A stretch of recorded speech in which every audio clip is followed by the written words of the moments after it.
தமிழ்நாட்டுக்கு தேவையில்லாத ஒரு சக்தி. தமிழ்நாட்டு மக்கள் விரும்பாத ஒரு சக்தி. புரட்சி தலைவரால் தீய சக்தி என்று அடையாளம் காட்டப்பட்ட தீய சக்தி. எனவே அது தீய சக்தின்றது உலகத்துக்கே தெரியும். ஏன்னா அவர் சொன்னார், அதுல மாறுபட்ட கருத்து இல்ல.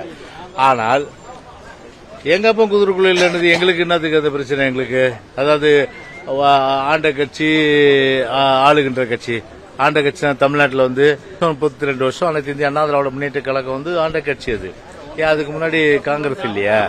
அதுல நேரடியான அந்த குற்றச்சாட்டுகள் எங்களை குறித்து ஏதாவது சொல்லியிருந்தால் கண்டிப்பாக அதற்குரிய பதில் எங்கள் சார்பில் கொடுக்க முடியும். எங்களை பற்றி குறிப்பிடாம வெளியில போற உணவை நாங்க ஏன் தூக்கி உள்ள போட்டுக்கிற கதையா? அது தேவையில்லாத விஷயம். அதனால ஒட்டுமொத்த என்ன தமிழ்நாட்டில் தீய சக்தி, ஒரே தீய சக்தி தான் திமுக தான். ஆமா,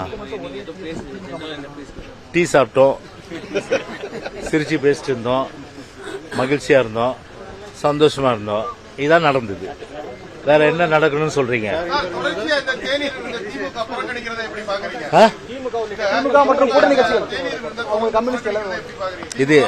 இது என்ன ஆளுநர் அவருடைய பணத்திலேயே தேநீர் விருந்து கொடுக்குறாரு? மக்களுடைய பணத்தில் தானே தேநீர் விருந்து கொடுக்குறாரு. ஒரு டீ குடிச்சிட்டு போக வேண்டியதானே, தப்பு இருக்கு. நன்றி.